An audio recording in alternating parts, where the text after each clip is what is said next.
La méthode du miroir de Louise Hay, jour 3. Examinez vos pensées et vos croyances. C'est en changeant la façon dont vous vous adressez mentalement à vous-même, en vous libérant de vos anciens schémas de pensée négatifs, que vous pourrez mieux vivre dès aujourd'hui, en vous ancrant dans le moment présent. Maintenant que vous voilà au 3e jour de votre travail, ressentez-vous un lien plus étroit avec votre ami miroir ? Chaque jour que vous passez à vous parler avec tendresse, vous augmentez vos chances de tomber irrémédiablement amoureuse de vous-même.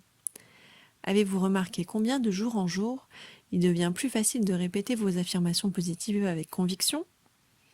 La meilleure façon de vous aimer est de vivre pleinement l'instant présent. Et le meilleur moyen de vivre ici et maintenant est de commencer par vous libérer de tous les messages négatifs et de toutes les croyances provenant de votre passé. Alors aujourd'hui, j'aimerais travailler avec vous à changer ce que j'appelle votre dialogue intérieur, ce que vous vous dites à vous-même dans votre tête. Trop souvent, nous acceptons les premiers messages de nos parents, de nos enseignants et de nos nombreuses figures d'autorité. On vous a probablement déjà dit « arrête de pleurer comme un bébé »,« tu ne nettoies jamais ta chambre » et « pourquoi n'as-tu pas fait ton lit ?» Et afin d'être aimé, vous avez fait ce que les autres vous ont dit de faire. Si lorsque vous étiez jeune, l'acceptation et l'amour étaient conditionnels, vous avez peut-être conçu l'idée que vous n'étiez acceptable que si vous faisiez certaines choses et vous comportiez d'une certaine façon. Cependant, il est bon de vous rappeler que l'approbation des autres était basée sur leur idée de ce qui avait de l'importance et n'avait rien à voir avec votre propre valeur. Ces premiers messages sont les fondations sur lesquelles s'est construit notre dialogue intérieur. La façon dont nous nous parlons intérieurement est capitale parce qu'elle devient notre façon de parler à voix haute, l'état d'esprit à partir duquel nous opérons et donc les expériences que nous attirons. Si nous nous rabaissons, la vie n'aura pas une grande valeur pour nous. Cependant, si nous nous aimons et nous apprécions, alors la vie peut être un joyeux et merveilleux cadeau. Si votre vie n'est pas satisfaisante ou si vous vous sentez inutile, il est très facile de rejeter le blâme sur vos parents ou sur le tout-puissant eux et dire que c'est leur faute. Toutefois, si vous faites cela, vous resterez coincé dans vos problèmes et vos frustrations. Le blâme ne libère personne. Vos paroles ont un pouvoir immense, alors écoutez attentivement ce que vous vous dites. Si vous vous surprenez à utiliser des mots négatifs ou limitatifs, vous pouvez les modifier. S'il m'arrive d'entendre une histoire négative, je ne vais pas m'empresser de la répéter à tout le monde. Je pense que cette histoire est déjà allée assez loin comme cela, et je la laisse se dissoudre. Mais si j'entends une belle histoire positive, alors celle-là, je la partage avec tout le monde. Lorsque vous êtes en compagnie d'autres personnes, prêtez bien attention à ce qu'ils disent et à la façon dont ils le disent. Voyez si vous pouvez relier ce qu'ils disent avec ce qu'ils vivent. Tellement de personnes vivent leur vie selon le tout-puissant « je devrais ». « Je devrais » est une expression que j'entends partout et à laquelle je suis très sensible. C'est comme si une alarme se déclenchait dans ma tête chaque fois que je l'entends. J'ai entendu certaines personnes la répéter jusqu'à 12 fois en un seul paragraphe. Et ces mêmes personnes se demandent pourquoi leur vie est si rigide, ou pourquoi elles ne peuvent pas accepter les choses telles qu'elles sont. Elles veulent avoir le contrôle sur des choses qu'elles ne peuvent pas contrôler. Elles sont occupées soit à dire aux autres qu'ils ont tort, soit à se faire du tort à elles-mêmes. Vous pouvez vous entraîner à avoir un dialogue intérieur positif lorsque vous êtes face à votre miroir. Il vous suffit de ne faire que des déclarations positives. Si le dialogue intérieur négatif de votre enfance apparaît, vous pouvez immédiatement le transformer en une affirmation positive. Par exemple, « tu ne fais jamais rien de bien » pourrait devenir « je suis une personne capable et je peux parfaitement gérer n'importe quelle situation ».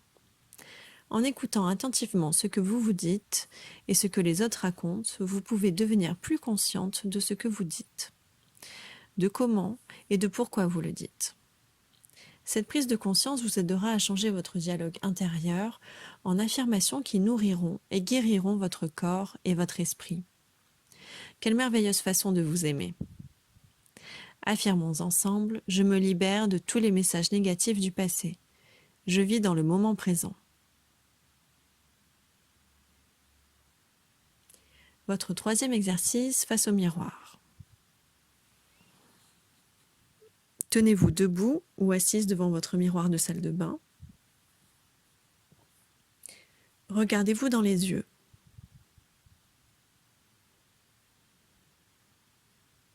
Répétez l'affirmation suivante. Tout ce que je me dis, je le dis avec amour.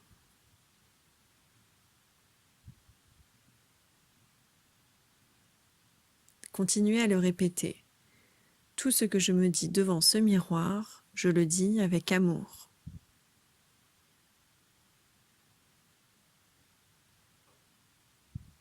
Certaines déclarations négatives de votre enfance vous trottent-elles encore dans la tête ? Peut-être vous êtes-vous entendu dire des choses telles que « tu es stupide » ou « tu n'es pas assez bon », etc. Prenez le temps de travailler avec ces déclarations négatives en les transformant en affirmations positives.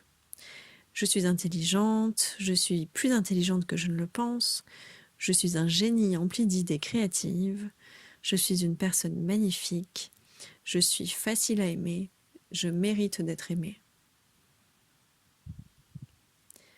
Choisissez une ou deux de ces nouvelles affirmations positives et répétez-les encore et encore. Continuez jusqu'à ce que vous vous sentiez parfaitement à l'aise et sincère. Et chaque fois que vous passez devant un miroir ou apercevez votre reflet dans une fenêtre, tout au long de la journée, arrêtez-vous et répétez ces affirmations affectueuses.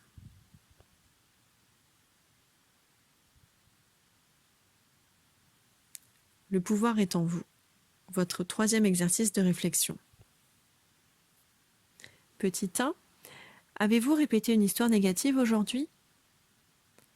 Notez combien de fois vous l'avez répétée et à combien de personnes. Puis écrivez quelque chose de positif que vous pourriez dire demain à ces mêmes personnes. Quelque chose qui les aiderait à se sentir plus à l'aise avec elles-mêmes et avec le monde autour d'elles.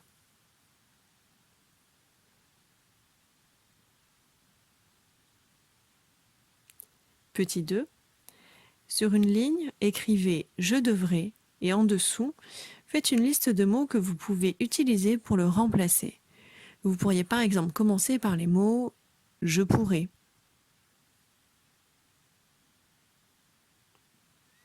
Petit 3. Inscrivez plusieurs des nouvelles affirmations positives que vous avez apprises aujourd'hui sur votre miroir afin que vous puissiez vous les adresser avec amour chaque fois que vous les apercevez.